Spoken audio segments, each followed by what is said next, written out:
आगे बढ़ेंगे। आज की एक और बड़ी खबर, प्रियंका वाड्रा एक बड़े विवाद में फंस गई हैं साहब।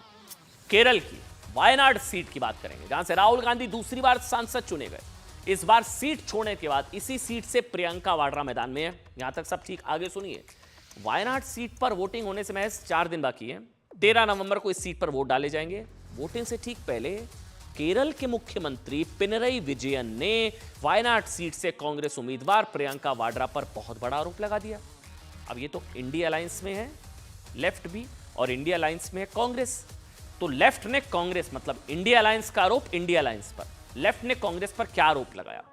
सीएम विजयन का सीधा आरोप है कि प्रियंका वाड्रा जमाते इस्लामी के समर्थित उम्मीदवार के तौर पर चुनाव लड़ रही हैं। जमाते इस्लामी।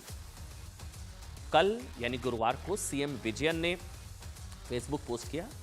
उन्होंने दावा किया कि वायनाड उपचुनाव में कांग्रेस पार्टी का सेकुलर मुखौटा उतर गया है। ये मैं नहीं कह रहा हूं, ये पी विजयन ने कहा है। लेफ्ट अपने लंबे चौड़े पोस्ट में सीएम विजयन ने कांग्रेस और जमाते इस्लामी पर कई गंभीर आरोप लगाए। पहला आरोप पी विजयन का आरोप, लेफ्ट का आरोप कांग्रेस पर, बीजेपी का नहीं। पहला आरोप, प्रियंका गांधी वायनाड से जमाते इस्लामी की समर्थित उम्मीदवार के तौर पर चुनाव लड़ रही हैं। जमाते इस्लामी।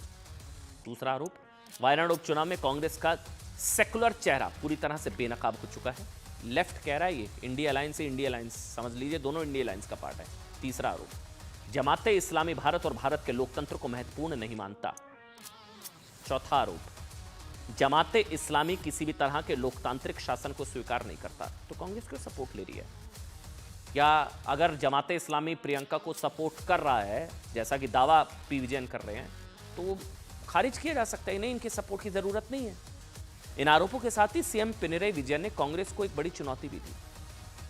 उन्होंने कहा कि जैसे होता ना कि आरएसएस के वोट नहीं चाहिए, तो उन्होंने कहा कि वही इसी तर्ज पर कांग्रेस को उन्होंने चुनौती देते हुए कहा कि अगर प्रियंका जमाते इस्लामी की समर्थित उम्मीदवार नहीं है, तो क्या कांग्रेस ये ऐलान करेगी कि उसे जमाते इस्लामी का वोट नहीं चाहिए? प्रियंका वाड्रा पर सीएम विजयन ने जो गंभीर आरोप लगाया, उसका समर्थन बीजेपी भी कर रही है। बीजेपी प्रवक्ता प्रदीप भंडारी ने कहा कि प्रियंका गांधी का वायनाड से चुनाव लड़ने का मकसद ही यही है कि उन्हें कट्टरपंथियों का समर्थन मिल सके। वहीं कांग्रेस का कहना है कि वो जमाते इस्लामी से समर्थन मांगने नहीं गए थे, वो कुछ समर्थन देने आ रहे हैं, तो हम क्या करें?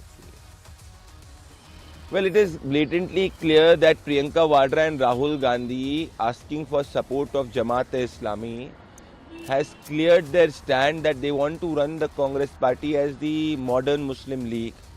Earlier, the Congress party also attempted to take support of Indian Union Muslim League.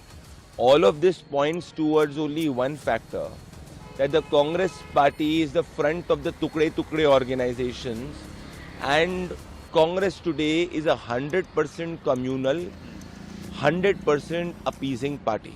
देखिए साहब, वहाँ प्रियंका जी बहुत अच्छे बहुमत से जीत रही है, इसलिए शायद परेशान हो गए हैं हमारे केरला के मुख्यमंत्री। कोई हमने तो कोई गया नहीं, हम तो गए नहीं किसी का सपोर्ट लेने। या तो चलो कांग्रेस गई होती, हम गए होते किसी पार्टी को सपोर्ट करने के लिए। कोई दल, कोई व्यक्ति, कोई किसी भी सोच का व्यक्ति अगर हमको वोट दे रहा है या हमें समर्थन दे रहा है, तो हम ये तो है नहीं कि जा के चुन के सबसे कहें कि आप किस विचारधारा के हो, हमें वोट दो या ना दो।